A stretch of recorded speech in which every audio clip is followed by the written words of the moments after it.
So we're out here today at a lakefront place, about 2 acres, 300-ish feet of lakeshore, and we're going to be setting up a sprinkler system on this house. A couple issues are obviously big cedar hedges, lots of foliage and kind of plants and stuff around the front of the house. We have a nice fence line here that's going to work good with our fence mount system, and obviously today the water supply is not an issue, and we're going to show you guys exactly how we connect our floating water intake along with our 2-inch 60 psi Honda pump, and we're going to set that up so that that one Honda pump will cover this entire property.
Customers had some previous sprinklers set up. We're just going to pull some of those down, set them up with our own. We got a pump down there on the dock, so we're going to run a 1.5-inch main, nice, neatly tucked away out of sight, and over to this fence line. And we're going to do this whole fence line with our fence mount series that's going to be daisy chained together to protect from all the fire coming from the top and hitting all these trees.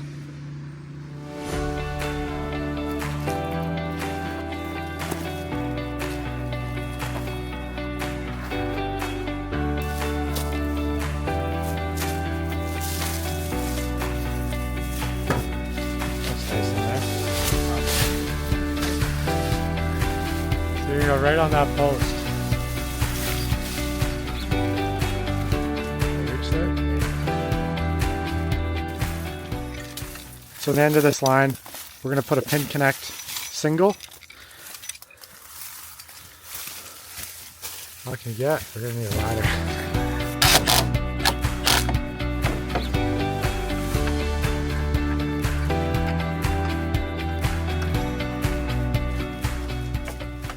So we're following our way up this fence line, and we're going to put these sprinklers daisy chained all together as we go all the way up to the house.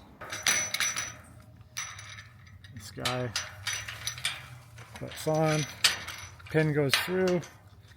It's super simple. Spin your hose fitting together, and we're done. We're going to load in our plate.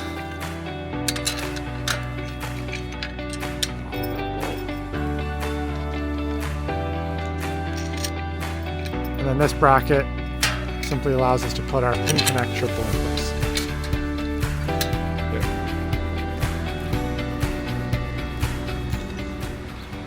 So water goes into the bottom of the pin connect triple.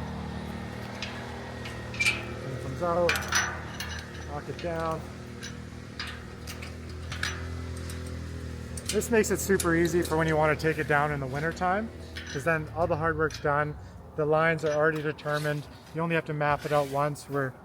We know we're 25 feet away from the next one to know that all of our hose lengths line up. In the spring next year, if you're someplace seasonal, you can put it up again. If you do want to leave it up 12 months of the year, it can also withstand the weather as it is powder coated steel. But just remember to drain and winterize your system.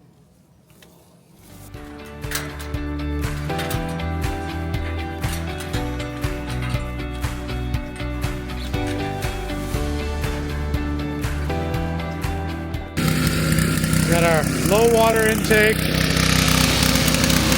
on the pump.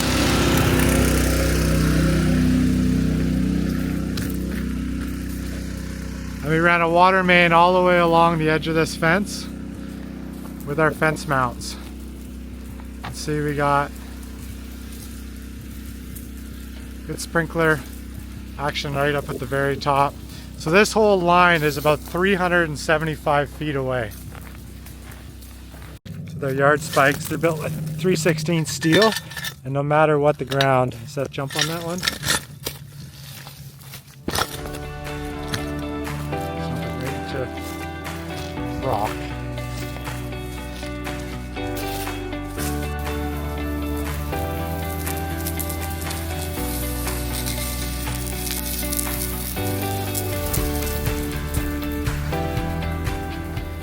So we have 22 sprinklers on this system.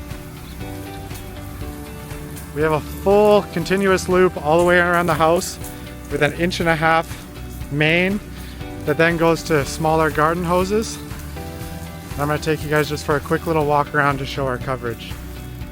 So this one's nice because obviously it covers all the small shrubs near the house. This one is covering all of these small shrubs. Covering the small shrubs in there. So lots of ground spikes on this house. You can see we're getting water. Good coverage on the wood.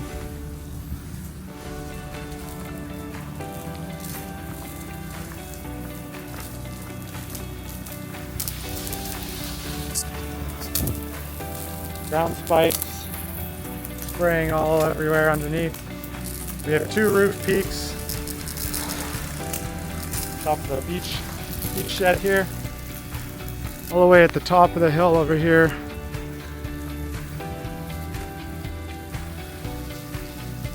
Is that getting sprayed there? Even on the top of this rock.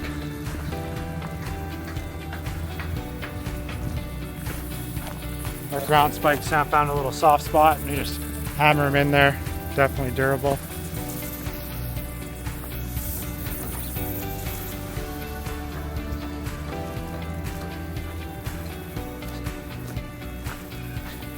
Yeah, still a good flow rate out of all these, even after 22 on one system.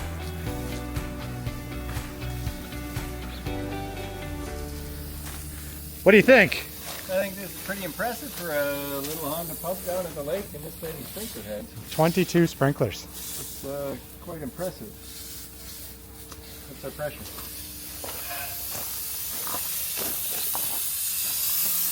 So even with 22 heads, we still have 40 psi, which is still enough pressure to definitely power all of these. Yeah. So this circuit along the back uses our road guard because we want all the water to go into these trees, and you'll see when it goes around and it just sprays out. And that's because we actually don't need a lot of water just spraying right on the stucco of this home.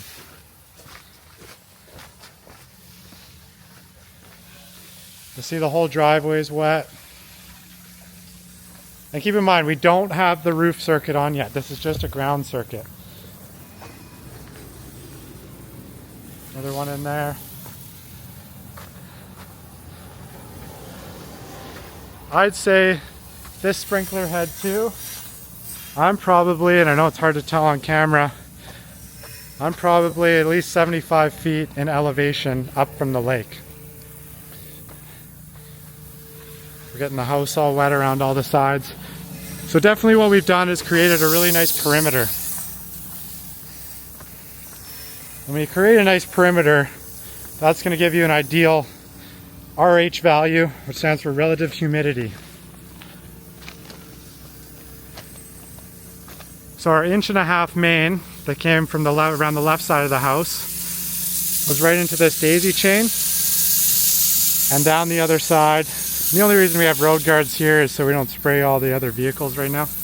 But this garden hose is what connects and goes all the way around the back of the house.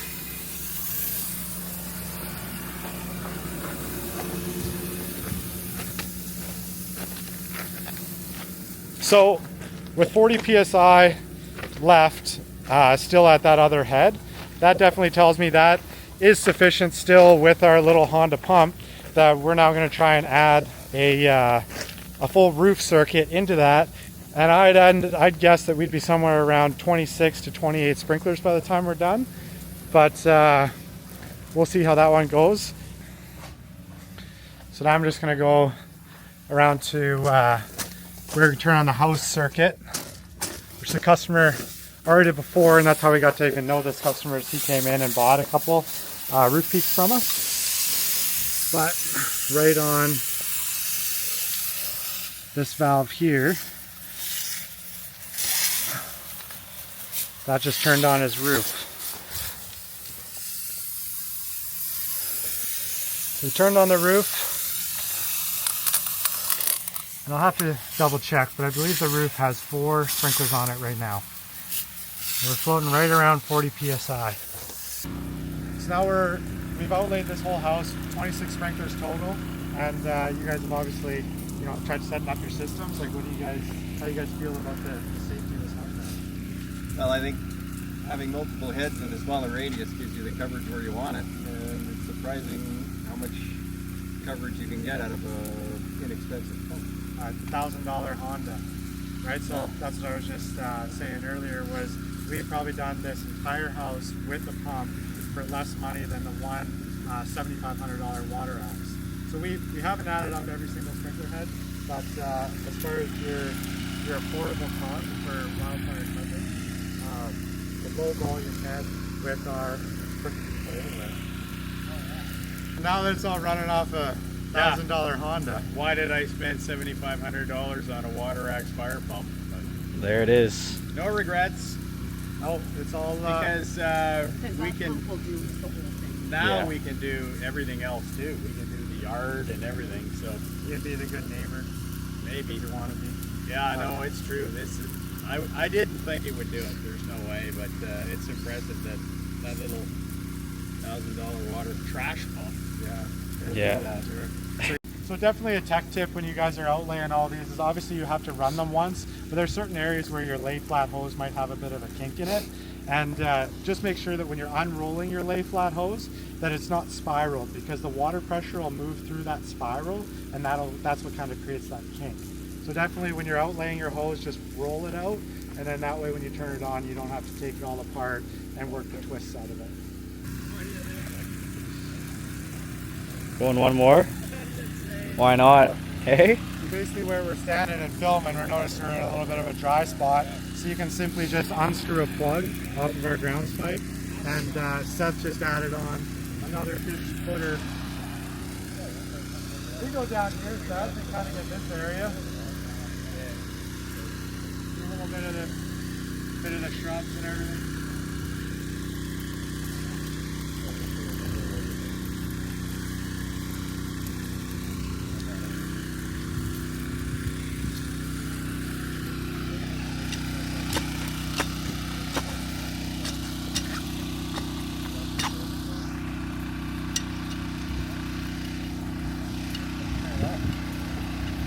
Number 27. Sprinkler number 27. Do you want it to throw another one up on the roof? They can handle it. I can't remember where you said you wanted. Well, it was going to be between the two pop-ups, but on this space. So that could be a roof Y up Yeah. Yeah. Laying on this space Yeah. here. Yeah. there? It would I kind mean, of. it does. Because it would give us overhang of spray on For the upper for deck. the upper deck, and that's what we want. Like you can see the over spray here, Yeah. which is Because I nice. say it should But be really, beyond there's nothing combustible over there. But Where's the tree? what's combustible is here on the deck, and the wood soffit, so it flames or embers are flying up towards our deck. Yeah, so it that would be nice to have one hanging there.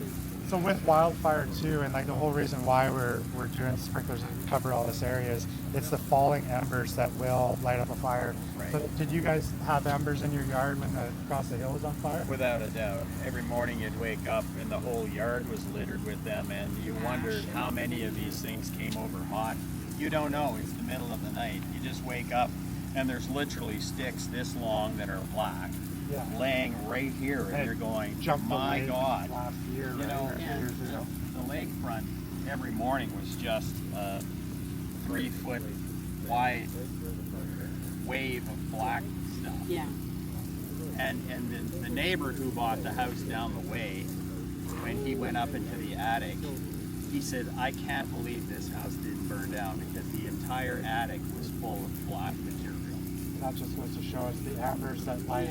You're not worried about a wildfire that's going to burn and the flames come and touch. It's what travels with the wind, right? Exactly. A wildfire kind of creates its own storm. Right. Yeah. And then It's the wind raining embers. Exactly. And that's what's causing the fires. Yeah. So, So seeing what you see now, falling embers, are we at peace? yeah, because there's really, you know, There's nowhere. nowhere there for them to land and start a fire. I mean, in the yard, I suppose, grass. and Some of the stuff, little areas, right? but But we can cover that, absolutely. even if we have to have a second pump. Yeah, you could always add on to more of this. And like I say, even with these sprinklers, we could probably, I'd say, add 4 or 5 more and still have them have a good radius because we are still at 38 pounds. The ideal pressure to these heads is 60 pounds, but as you can see, we're at 38, and that'd be because you have a continuous loop around your whole property. That would mean every sprinkler's at 38 pounds. Right. Obviously, you might have a little bit higher pressure at the ones lower Yeah, elevation. for sure. Yeah. But you're still getting that 30-foot radius safely at the far corner. Yeah. For now, we'll So you started. So you ran the 1 inch or the 1.5 inch 1.5, yeah. all the way to the top, and then backfed from there. No, so what we did is we have 100 foot from the lake. So the 100 foot comes from the pump, and it goes to right around that gate. Yeah. And then what it does is it goes into that triple, so pin connect triple. Yeah. So the pin connect triple then takes it in the bottom, and then it comes out the left to the single down there, and the single kind of behind the shrubs. And then we did another 100 foot up the hill, and we did the same thing. So we did a triple into the bottom, and then to a single and a single. And then the last one up at the top of the hill is a double. So we have the fire hose that goes into one side, which is just on an adapter, and then it goes into a pin connect double, which then behind your house is connected with 5/8 garden hose. Yeah. So there's only one area of the chain that's 5/8 garden hose, which is going to have the lowest pressure anyway. And then the other side is the same thing. We have a 50-foot length of 1.5 inches to a water thief and pulled off of that. So everywhere it's essential to obviously have a water thief and a splitter. Then we go into a daisy chain. So we have a splitter down there that goes into 3 ground spikes, and then another splitter that goes into 3 ground spikes. So once you have a water thief in between your 1.5-inch lines, then you can pull 3 sprinklers to the left, or if it's wide, 3 sprinklers to the right. You wouldn't want to go more than 4 in a daisy chain, just because the diameter of the garden hose, you just lose that much pressure. So the key is to keep an 1.5-inch main line as a perimeter, and then pull off of that line. And that's how we accomplish such. Because right now, what we have here is The garden hose. daisy chain. We have 4 daisy chains from the ground. So that's a lot of raw, like. Yes. But it's still working. I mean, that's still. I don't know if that's firing. So you have 4 sprinklers on your roof? Yeah. So I mean, yeah. 1, 2, 3, 4, and we'd like to put a bit on here. So the question is, Let's give it a try. Right? All it's going to do is it might shorten up a little bit of radius on the other ones, but it's still going to give us the coverage we want. We'll get up on the what's roof. important to me too is the whole front driveway, because that area in there, as it was explained to us by the fire smart guy, he said it's a circle, it's a tornado, it's a fire nado. He said if there's fire in here and the shrubs are on, the cedars are on fire, he said we won't send our guys down.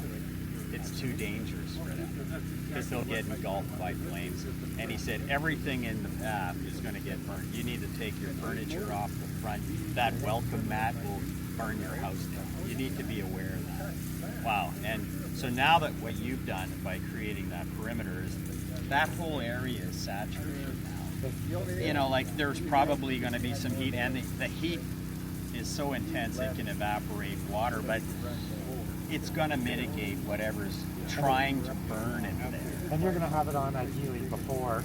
Right. Yeah. You know, and you know these sprinkler heads, because they are a lower volume, they're a pre-preventative, where if your house is already engulfed, chances are you've There's burnt not your enough. fire hoses and other stuff, but Yeah. it's always to put out those falling embers and be one step ahead of it, right? And you know, and obviously with the fittings and everything we use, we haven't used anything that's, you know, not off the shelf either. Right. So, you know, for the local fire department to be able to tie onto your system, or say your pump goes down or anything like that, it's a generic fire hose fitting, so you could switch out the pump and get back up and running too, right? Yeah. It's nothing, we haven't bought anything that isn't Available. generic or Readily available. available across the county, right? So, you know, you have the peace of mind with that. And I did notice you also had two big pumps on the beach before we got here, so did you run two separate sections before?